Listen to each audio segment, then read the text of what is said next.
Hey, welcome back to Biff's YouTube channel. I've got some thoughts on these NASCAR charter deals. I know there's been a lot of negotiations going on. I don't know all of the back closed door conversations, but I've talked to a lot of folks in the industry. I talked to a lot of team owners. I've talked to TV people. I've talked to some folks from NASCAR. And look, everybody wants a piece of the pie, right? I mean, let's face it. It's what makes this world go around. It's about the money, and where's the money going, and where's the money need to go, and what do the teams need to pay the driver, to run the organization, run the research and development. It's all part of the entire deal. And I've always had a take on kind of the driver pay because I'm from that, I'm on that side of the sport. I've also, owned my own race cars in the past and get the deal. But if you look at, let's just take driver salary for a minute, athlete pay. What is the salary cap of an NFL team? What is the salary of these baseball players? If you think about it, there's 40 drivers that make up the entire sport of NASCAR. How many players makes up the NFL? How many players make up the NBA or MLB? So granted, you have the driver, but then you have the team. The team is part of the athletes and the sport, and then you have the organization. How many members does it take to build that car? But I question, who is the star, who's the athlete, and what is that athlete getting paid compared to, a $60 million multi-year deal, right? So, but that's all part of the bigger negotiation when it comes from how much money comes from the TV deal and the revenue that the sport generates. How much of it goes to the team to run their operation on and pay their driver.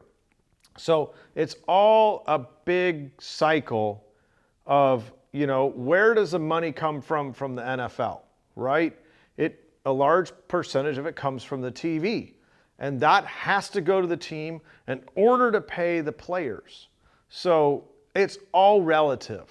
And, the teams are negotiating for a percentage of that. They're saying, hey, we are the ones that make up the sport of NASCAR.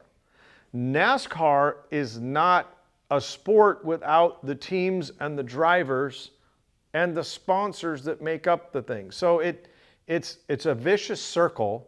Everybody needs everybody in order to make this deal work. And some teams have decided not to sign the charter deal.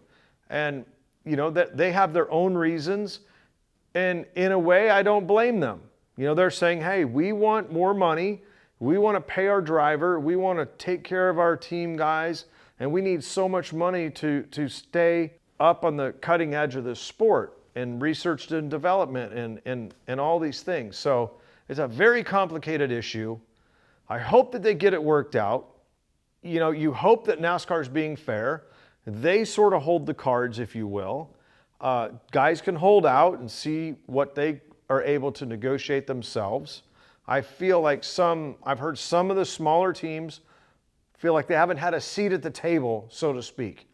Their voices are not getting heard. They're paying attention to the Gibbs or the Hendrick or the Penske. So I get that, but everybody has an equal amount of importance.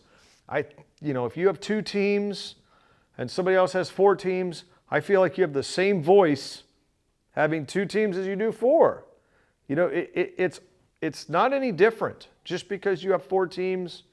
As far as is what you need and what you want and what do you want to see, I don't feel like there's a difference between that. Again, these are like opinions, and you know what they say about that? Everybody has one. But that's my 2 cents on the charter thing. I hope they get it worked out for all parties and move forward in a positive manner where they can uplift the entire sport and drivers and sponsors and entertainment. That's what we want. We saw some pretty good racing in Atlanta. Never thought I'd see Atlanta be at a restrictor plate track. I actually drove one of the first races there, and it was pretty intense, a fast racetrack. 3 wide, flat. Those guys did an incredible job. Again, Kyle Busch up front, making making ways, and didn't end up panning out for him. I think it's a matter of time for some of these teams, especially Kyle. I know he's gone winless. He's taken a little criticism, but my gosh, he's been there, and he should have won a couple of these races now, and hopefully those guys will see their way through. Joey Logano automatically goes to the next segment in the chase for the championship. A good start for them, but we'll see where it goes. Stay tuned. All right, so I know a lot of you guys have been following my landing craft build, the walk around, but we actually got the thing loaded and got making our way under the water. I'll tell you what, it was a bear loading this thing, more of a bear unloading this thing, and going through all the stuff we had to go through.